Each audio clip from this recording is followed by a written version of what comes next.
Nikolai Voss never expected the woman mopping the hotel lobby floor to be the reason he almost lost everything he had spent 15 years building. He had walked into the Grand Meridian that Tuesday night to collect a debt, not to have his entire understanding of power rearranged by a heavy-set woman in a grey uniform who smelled like industrial cleaner and didn't bother to move her mop bucket out of his way. But that's how it started. That's always how the important things start, quietly, without warning, in places you'd never think to look. Wren Calloway was 26 years old, and she had been cleaning the Grand Meridian Hotel for 3 years. She worked the overnight shift, 11 p.m. to 7 a.m., pushing a cart through marble corridors while the rest of the city slept. She was a big woman, broad-shouldered, heavy-hipped, soft in all the ways that made certain kinds of men assume she was soft everywhere else, too. She wore her dark hair pulled back in a tight bun that always came loose by 2 in the morning. Her hands were perpetually red from the cleaning chemicals, her feet perpetually aching from the concrete floors hidden under all that Italian marble. She wasn't supposed to be anyone's problem. She was supposed to be invisible, the way the hotel needed her to be. Present enough to keep things clean, forgettable enough that the guests never had to acknowledge her existence. For 3 years, Wren had been very good at being invisible. Then the Voss organization decided to use the Grand Meridian's penthouse floor for their quarterly collection meetings, and everything changed. The first time Wren saw Nikolai Voss, he was standing at the elevator bank at midnight, with 2 men who looked like they'd been carved from the same block of granite. He was older than she expected, somewhere north of 40, with silver threading through dark hair he wore, swept back from a face that belonged on a Roman coin. He had the posture of a man who had never once in his adult life wondered whether he was allowed to be somewhere. He wore a charcoal overcoat that probably cost more than 6 months of her rent. She was mopping 10 feet away. He didn't look at her. None of them did. She had noticed that about men like that. The cleaning staff didn't exist in their peripheral vision. She was part of the architecture, like the potted palms and the wall sconces, something the hotel provided to make everything run smoothly. Wren went back to her mopping. She had 4 more corridors to finish before 3 a.m. The trouble started 2 weeks later. Hotel management had been skimming from the housekeeping supply budget for over a year. Wren knew because she was the one who kept having to stretch half-empty bottles of cleaner and replace mop heads long past the point they should have been thrown out. She'd filed 3 internal complaints. Nothing happened. The supply closet on the 14th floor had started locking during her shift, and she suspected the day supervisor, a slick man named Garrett, was reselling the premium supplies to a competing property across the street. That was management's problem, not hers. She kept her head down. What finally made Wren Calloway impossible to ignore had nothing to do with her complaints and everything to do with a Tuesday night when she pushed her cart into the 14th floor corridor at 12:40 a.m. and found a man she didn't recognize unconscious on the floor outside room 1407. She crouched down beside him. He was breathing, shallow but steady. There was no blood. His jacket was expensive and badly rumpled, and his phone was still in his breast pocket, which told her he hadn't been robbed. He smelled strongly of whiskey and something chemical underneath it that she recognized from years of cleaning up after messy guests. Someone had drugged him. She stood up, looked down the corridor, empty. She pulled out her own phone and called the front desk. "There's a man unconscious outside 1407, she said. "He needs medical attention. I'm staying with him until someone comes up. Wren, that's the... Please don't do anything. We'll send someone. I'm already here. Hurry up." What she didn't know, standing in that corridor in her grey uniform at 12:40 in the morning, was that the unconscious man was Gregor Tsarenko, the Voss organization's chief financial officer. And she didn't know that the people who had drugged him were currently inside room 1407. going through his laptop. She found out approximately 4 minutes later when the door to 1407 opened and two men in suits walked out and found a large woman in a housekeeping uniform crouched next to their target, speaking calmly on the phone. What followed was not calm. The taller of the two men grabbed her arm and yanked her upright. Her phone clattered to the floor. "Who did you call?" he demanded. "The front desk." Wren's voice was flat. "Let go of my arm. Who else? Did you see anything?" "I see a man who needs a doctor, and I see two men blocking the hallway." She looked down at the hand on her arm with an expression of complete, unimpressed patience. "For the last time, let go." The shorter man reached for something inside his jacket. Wren had cleaned hotels for 3 years. Before that, she had worked 2 years in a hospital laundry, and before that, 18 months in a commercial kitchen. She had been on her feet in physically demanding work since she was 17 years old, and her body reflected it. Not in leanness, but in the kind of dense, practical strength that comes from years of lifting, hauling, pushing, and carrying. She was 260 pounds, and she knew exactly how to use every ounce of it. She didn't wait for the shorter man to finish reaching. She pivoted sharply into the taller man's grip, using his own hold on her arm as leverage, and drove her considerable weight into his chest. The impact sent him backward into the wall with a crack that shook the framed artwork. Before he could recover, she grabbed the housekeeping cart and rammed it hard into the corridor, blocking the shorter man's path. The cart hit him at hip level, 300 pounds of metal, supplies, and momentum, and he went sideways into the doorframe with a grunt of pain. She picked up her phone. She hit call again. "There are also 2 men up here who need to be detained," she said, perfectly steady. "Please call the police." She stood between the unconscious Gregor Tsarenko and the 2 men she had just incapacitated with a mop cart, and she waited. By the time hotel security arrived 4 minutes later, one man was still slumped against the wall, and the other had his hands up, watching Wren with an expression caught somewhere between disbelief and genuine fear. Nikolai Voss arrived on the 14th floor at 1:17 a.m., and the first thing he saw was a woman in a grey uniform sitting on an overturned bucket beside his unconscious CFO, arms folded across her chest, expression indicating she had better things to do than wait for the man in the overcoat to show up. She looked up at him without standing. "You're the one they called," she said. It wasn't a question. Nikolai looked at the 2 men security had corralled against the wall. He looked at the overturned cart. He looked at Gregor, who was beginning to stir. Then he looked back at the woman on the bucket. "What happened?" he asked. "Your man was drugged outside that room. 2 people were in there going through his things. I called it in." She paused. "Your security people need to be faster." Nikolai studied her for a moment. She didn't drop her eyes. Most people dropped their eyes within the first 3 seconds of his direct attention. It was something he had noticed and catalogued over years. The specific moment when people remembered who he was and recalibrated accordingly. Some paled. Some became very still. Some started talking too fast. Wren Calloway did none of these things. She looked at him with the patient, slightly worn expression of someone who had been on her feet for 4 hours and was not interested in being impressed. "You work here," he said.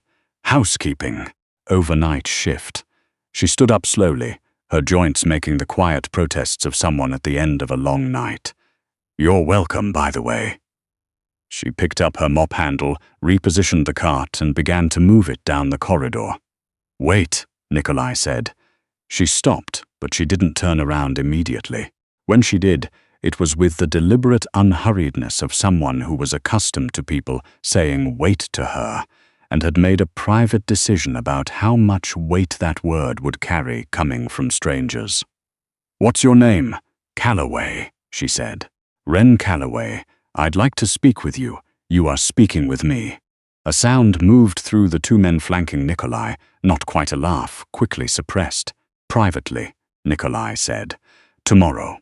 I'll have someone contact the hotel to arrange. I work nights, Wren said. I sleep days.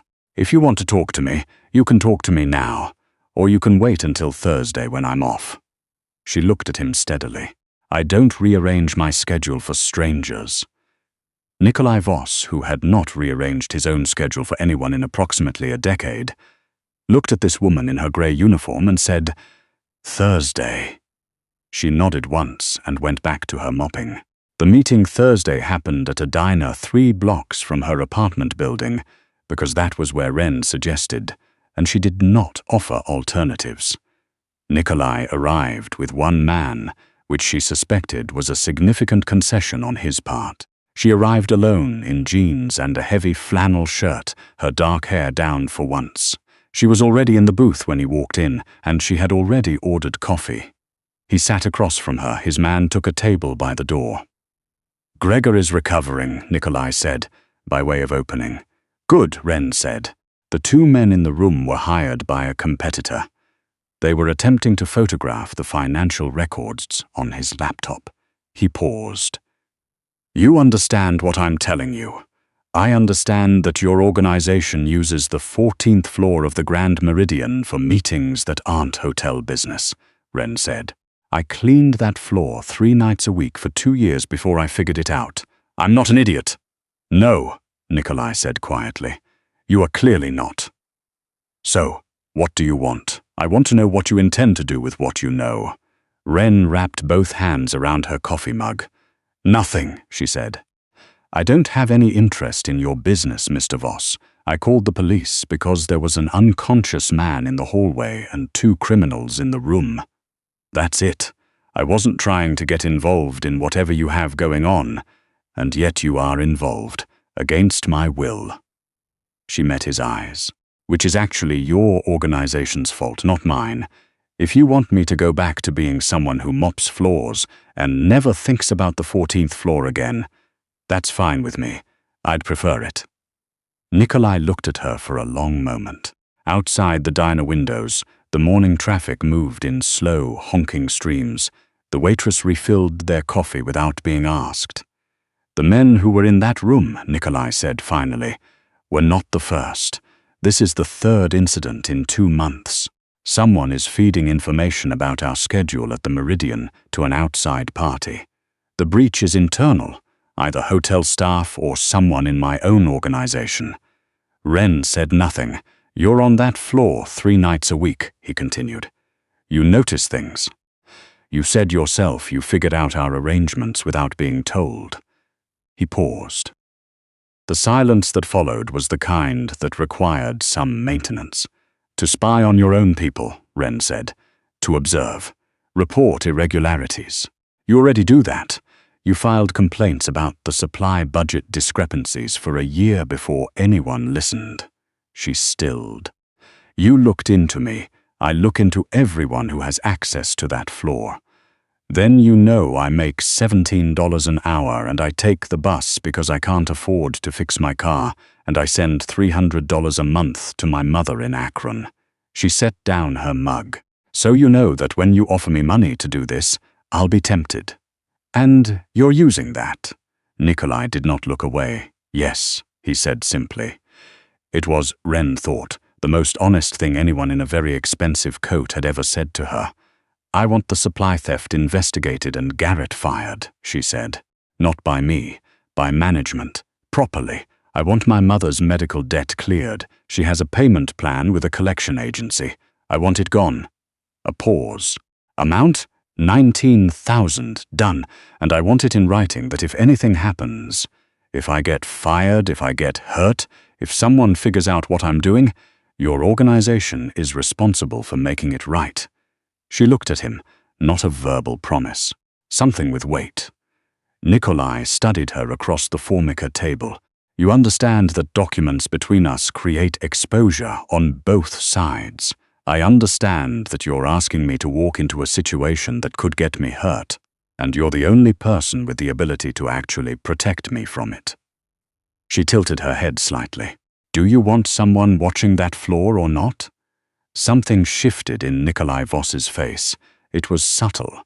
The kind of shift that happened below the surface, in the muscles people spent years learning to control.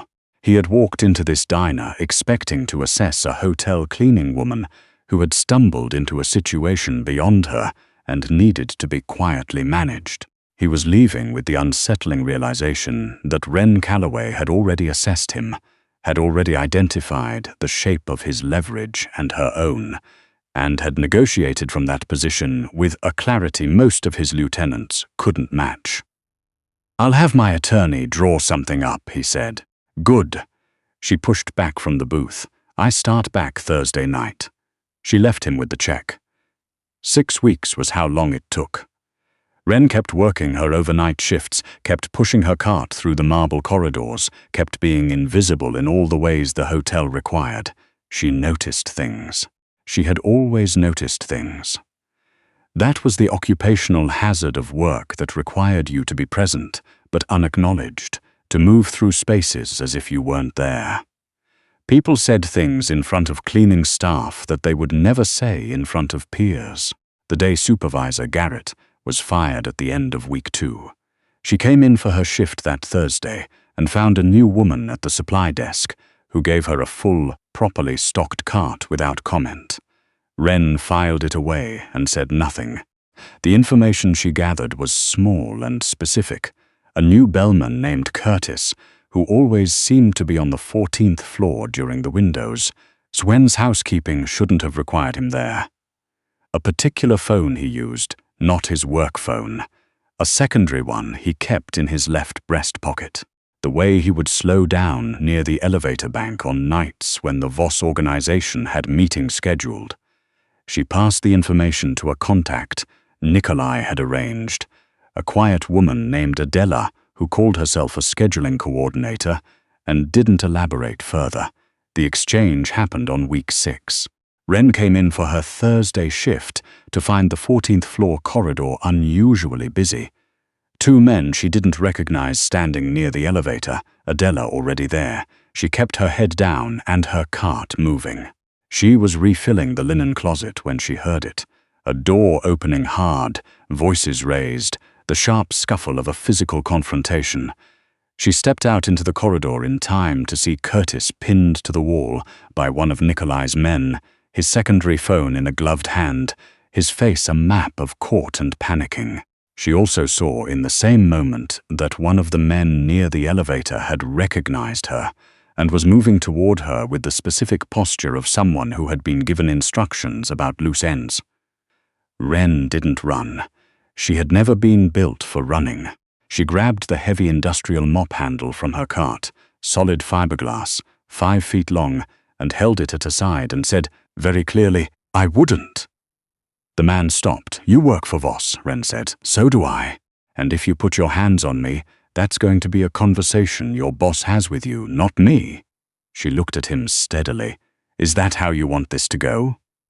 He hesitated. That was long enough. Enough. The voice came from behind her, and she recognized it without turning around. Nikolai. She had not known he was there. He had arrived early, or she had been too focused to hear the elevator. "Stand down." The man stepped back. Wren slowly lowered the mop handle. Her heart was hitting her ribs like something caged, but her hands were steady. She turned around. Nikolai was standing 10 feet away, overcoat and all, watching her with an expression she hadn't seen on his face before. He had looked at her with assessment, with calculation, with the particular measuring quality of a man who catalogued information for a living. He had not until this moment looked at her with something that had no professional function at all. "He was going to make me disappear," Wren said. "Your man. He was given incorrect instructions," Nikolai said. His voice was even, but there was an edge under it that she suspected his men knew well. "It won't happen again. It better not." She turned back to her cart. "Curtis is your leak. The secondary phone has calls going back 8 weeks to a number registered to a shell company in Delaware. Adela has the logs. I know." He stepped toward her. "Wren." She stopped, her back still to him. She was tired. It was 3 in the morning, and she had 4 more corridors, and her feet ached, and she had just been 2 seconds away from getting hurt in a hotel hallway for a man who hadn't even been in the building when the whole thing started. "Turn around," he said, and his voice was different, quieter, the professional edge replaced by something undefended. She turned around. He was closer than she expected. He was close enough that she could see, in the fluorescent corridor light, that there was something in his expression that cost him something to show. "You identified the source, secured the evidence, and contained an escalating situation. Alone, at 3 in the morning, he said. "You were also nearly hurt because of a failure on my part." "Yes," Wren said simply. "I don't." He stopped. Nikolai Voss, who was by every account a man who did not stop in the middle of sentences, stopped in the middle of this one. "I don't take risks with people who work for me. I failed to anticipate that my man would view you as a liability rather than an asset." "Because I'm the cleaning lady," Wren said, not bitterly, just accurately, "because I didn't make your position clear enough." He reached into his overcoat and produced a phone. "My direct number. If anyone in my organization gives you cause for concern, anyone you call this." She looked at the phone. She looked at him. "This isn't just business anymore," she said. It wasn't a question. The silence stretched. In the distance, the elevator chimed. "No," Nikolai said. "I don't believe it is." Wren took the phone. She should have left it there. She should have gone back to her cart and her 4 remaining corridors and kept the professional distance that had served her well for 6 weeks. She knew who Nikolai Voss was. She had known since the first night, from the way the hotel manager turned grey when his name was mentioned, from the way entire floors went quiet when his people arrived. She knew what it meant to let a man like that get close. She also knew, and this was the part she hadn't admitted to anyone, including herself, that in 6 weeks of working for him she had never once been treated as invisible.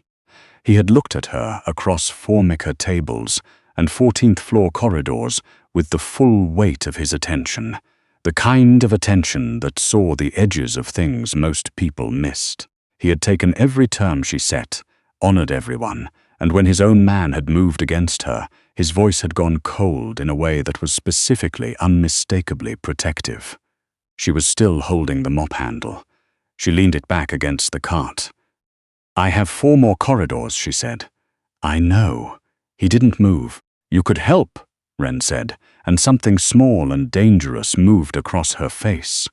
Not quite a smile, but the shape of one. "Unless mopping is beneath the head of the Voss organization." For a moment she thought she'd miscalculated. Men like Nikolai didn't do well with being teased. They weren't built for it. She had seen what happened when someone miscalculated the tone with him, the slight contraction of his expression, the cooling of the air. But Nikolai Voss looked at Wren Calloway in her grey uniform at 3 in the morning with a mop handle extended in her direction, and something in his face unlocked. It was slow, the way real things usually are.